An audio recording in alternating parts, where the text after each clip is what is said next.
Lord Peter Baelish एके little finger साहब ने बोला था कि केओस इज़ अ लेडर, यानी कि अफरा तफरी सीढ़ी की तरह काम करती है। जब इमरान खान साहब के खिलाफ वोट ऑफ नो कॉन्फिडेंस हुआ और इमरान खान साहब को उसकी अनपॉपुलैरिटी की वजह से घर भेज दिया गया और कोर्ट्स भी 12 बजे खुल गई और मजबूर किया गया कि आइन के हिसाब से चलना होगा, तो इमरान खान ने हत्तल इम्कान कोशिश की कि अफरा तफरी फैले। उसने उन पॉइंट्स को उजागर किया जो लोगों के अंदर सालों से पनप रही थी। एंटी इस्टेब्लिशमेंट का नैरेटिव ऑलरेडी मौजूद था, उसके लिए नवाज शरीफ साहब का शुक्रिया, उसको अडॉप्ट किया। एंटी अमेरिकन नैरेटिव ऑलरेडी मौजूद था, उसको यूज किया और फाइनेंशियल क्रश को खूब इस्तेमाल किया। उस अफरा तफरी को अपनी सीढ़ी बना के इमरान खान साहब लोगों में मकबूल हो गए और जो सही होना था फिर वो भी ना हो पाया। आसान अल्फाज में कुछ बड़े फैसले थे जो मुतासिर भी हो गए, जैसे कि आर्टिकल 63A की तशरीह। इस फैसले का ना सर है ना पैर, वोट भी काउंट नहीं होगा और नाइल भी होंगे। मतलब जब जुर्म हुआ ही नहीं तो सजा किस बात की भाई।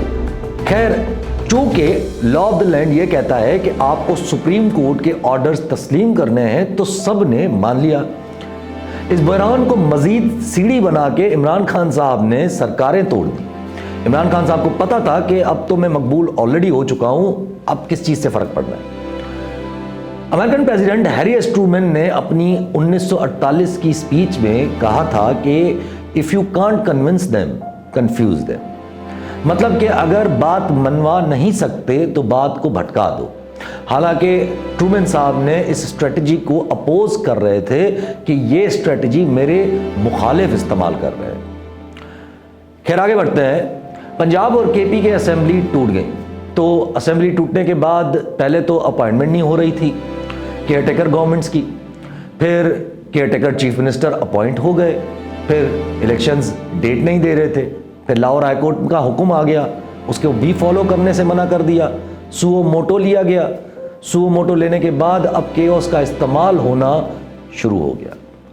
पीडीएफ की तरफ से पहले 2 जजेस को मुतनाज़ बनाया गया, मतलब कि जो बेंच 9 का था उसको 7 पे ले आए। फिर 2 जजेस ने अपनी मर्जी से चलती हुई सुनवाई में अपने फैसले दे दिए और बेंच को रिकंस्टिट्यूट करने का कहा गया, मतलब बेंच दोबारा बना।